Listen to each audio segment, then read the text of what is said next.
देश में बिल्डरों की मनमानी से त्रस्त लोगों के लिए एक बुरी खबर है। बिल्डर्स अब अपने हाउसिंग प्रोजेक्ट्स के ही नहीं, पूरे शहर के बन सकते हैं शहंशाह। देश में शुरू होने जा रहा है एक ऐसा बिल्डर राज, जहां ये बिल्डर्स अब इंडिया के प्रमुख शहरों में अर्बन इंफ्रास्ट्रक्चर एडमिनिस्ट्रेटर्स के तौर पर काम करेंगे। जो काम शहर में म्यूनिसिपैलिटी और अर्बन लोकल बॉडीज को करना था, वो अब प्राइवेट हाथों में देने की है ये कवायद। और आगे चलकर देश के प्रमुख शहर अब बस रह जाएंगे इन बिल्डरों की जागीर, जहां रहने का हक सिर्फ उन्हीं नागरिकों को होगा जो इसकी कीमत चुका सकेंगे, देकर मोटी मेंटेनेंस फीस। देश भर में म्युनिसिपल फेलियर को लेकर बनाया जा रहा था माहौल काफी समय से, ताकि जनमानस ऐसे बिल्डर राज को विकास समझ लें और ज़हनी तौर पर तैयार रहें इस होने वाले बदलाव के लिए। आप तो बस समझते रहें कि चूंकि सड़क, बिजली, पानी, इंफ्रास्ट्रक्चर जैसी सुविधाएं सरकारी एजेंसी नहीं दे पा रही हैं, तो फिर उन बिल्डर्स के हाथों में सौंप दो शहर और शहर का मेंटेनेंस, जो अपने हाउसिंग सोसाइटी का मेंटेनेंस अच्छे से कर रहे हैं। और इस नैरेटिव ट्रैप में आप बिल्डर के हाथों में शहर का मेंटेनेंस सौंपे जाने को बिल्डर राज समझने की जगह समझ लें विकास। आप सरकार की बस करते रहें तारीफ ऐसे क्रांतिकारी आइडियाज लाकर आपको जल भराव जैसी म्युनिसिपल फेलियर से बचाकर बिल्डर की एफिशिएंट मैनेजमेंट मुहैया कराने के लिए। और फिर हर विकास की कीमत आप चुकाते रहें एक आइडियल सिटीजन, एक जिम्मेदार नागरिक बनकर, और बिना पूछे कोई सवाल।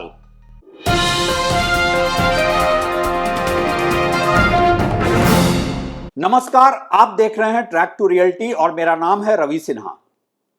पैसा आप टैक्स पेयर का, जिससे शहर का इंफ्रास्ट्रक्चर तैयार होता है।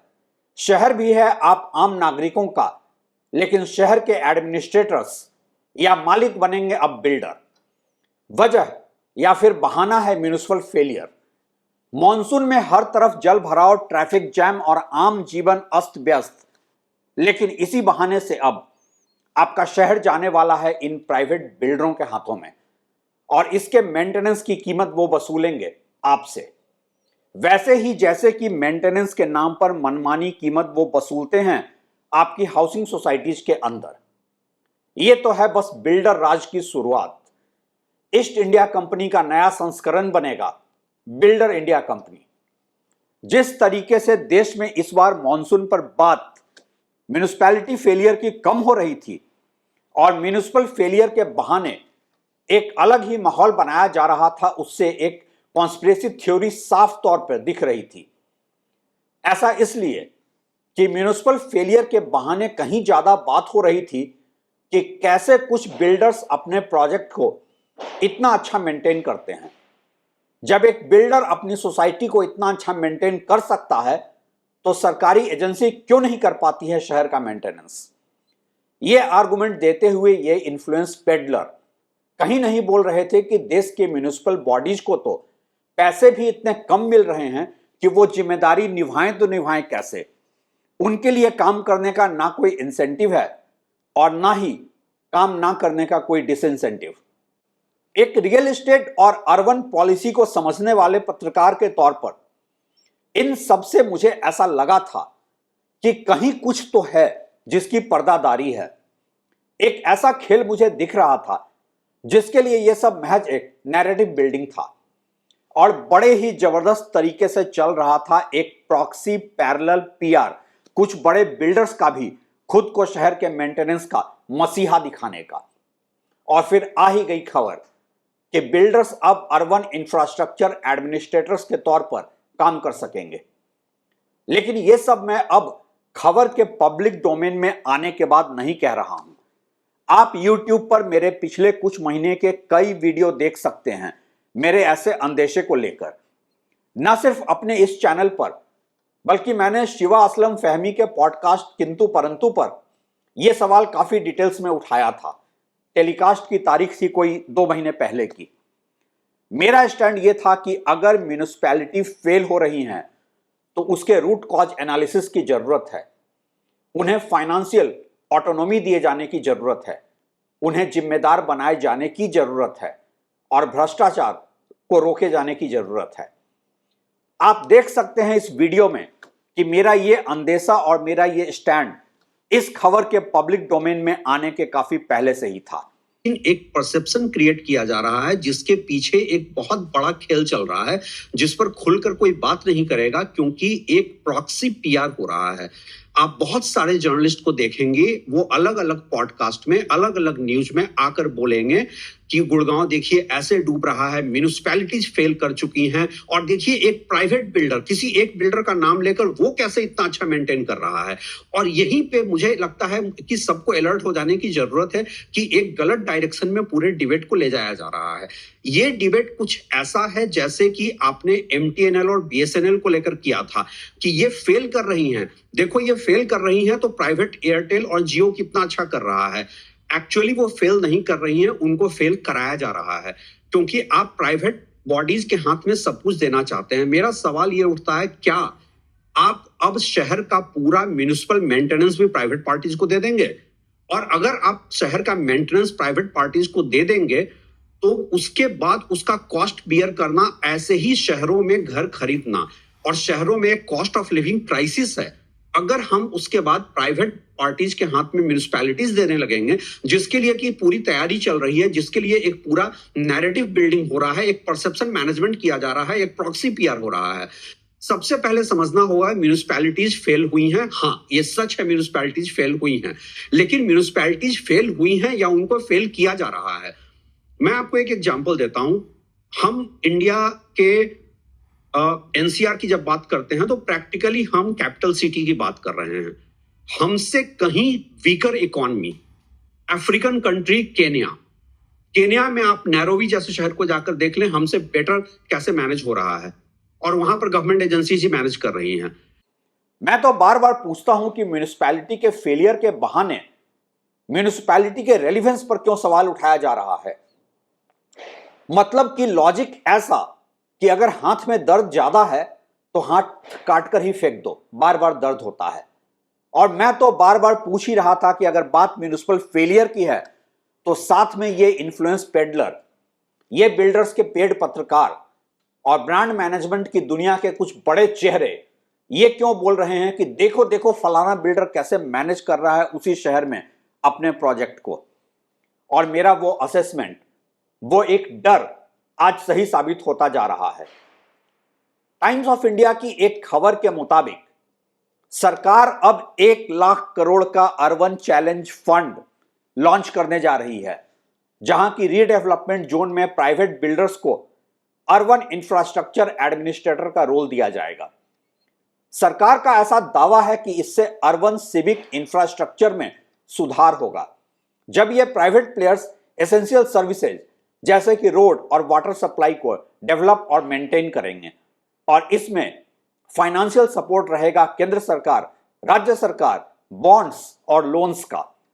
यह अर्बन चैलेंज फंड सरकार के लिए महत्वाकांक्षी योजना बताई जा रही है, जो कि सरकार की लर्निंग है प्राइवेट डेवलपर्स के हाउसिंग सोसाइटी की बेहतर मेंटेनेंस को देखकर।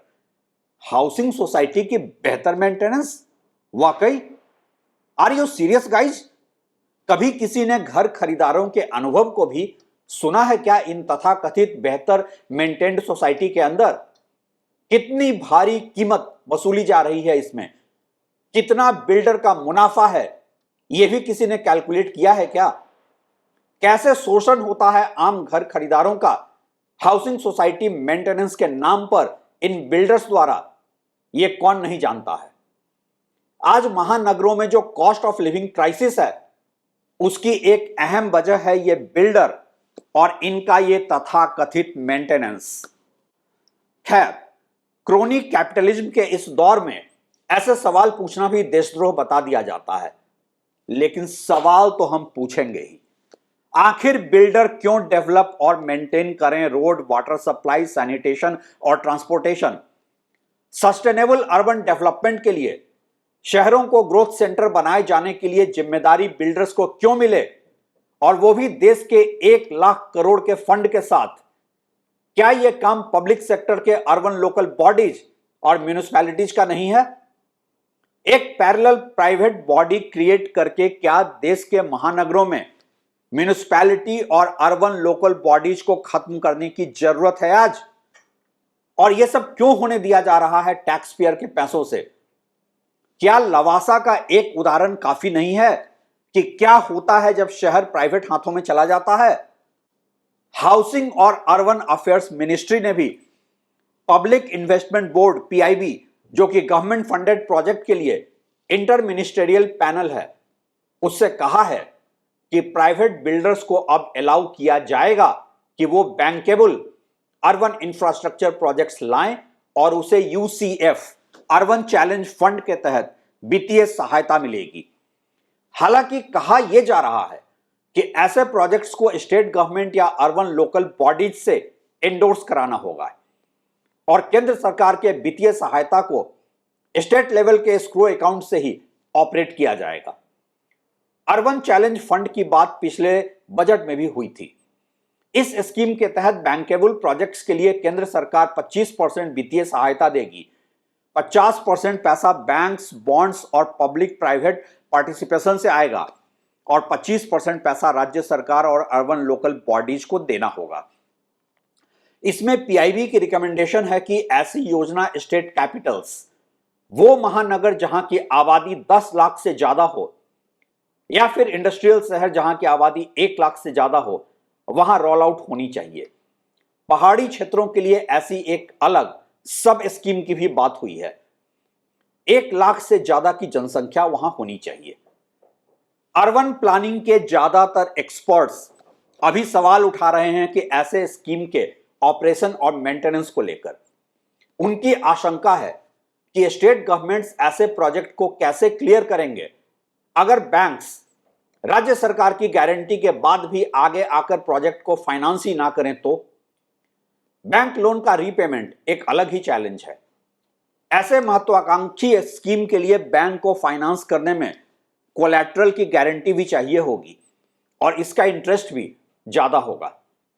इन सब अर्बन एक्सपर्ट के ऑपरेशनल ऑब्जेक्शन से परे कई महत्वपूर्ण सवाल हैं आम जनता के, जो इन प्राइवेट बिल्डर्स के तथाकथित बेहतर मेंटेनेंस और उसके अनरीजनेबल कॉस्ट को लेकर हैं और है शहर में बिल्डर्स की बादशाहत को लेकर, एक बिल्डर राज को लेकर।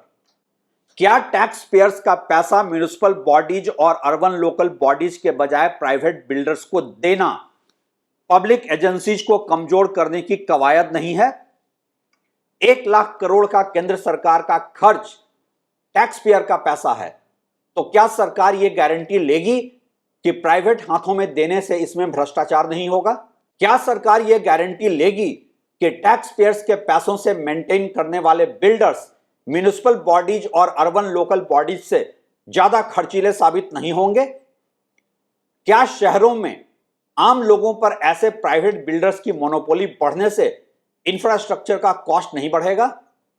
सबसे बड़ा सवाल तो ये, आखिर क्यों नहीं बनाया जाता है म्युनिसिपल बॉडीज को ही ज्यादा प्रोफेशनल और अकाउंटेबल? क्यों नहीं दिया जाता है पूरा बजट और स्वायत्तता इन लोकल अर्बन बॉडीज को बेहतर फंक्शन करने के लिए? सवाल तो खैर और भी कई हैं, लेकिन जवाब कौन देगा? जवाब इस सिस्टम में, एक ऐसे सिस्टम में जहां की क्रोनिक कैपिटलिज्म को विकास का पर्याय मान लिया गया है सत्ता के गलियारों में, वहां सवाल पूछना भी आपको बना सकता है अर्बन नक्सल। अब आपको सोचना है कि आप अर्बन नक्सल कहलाएंगे या फिर चुपचाप टैक्स भरते रहने को अपनी नियति मानकर कहलाएंगे एक जिम्मेदार नागरिक। मेरा तो बस काम था आपको सच से रूबरू कराना। शुक्रिया।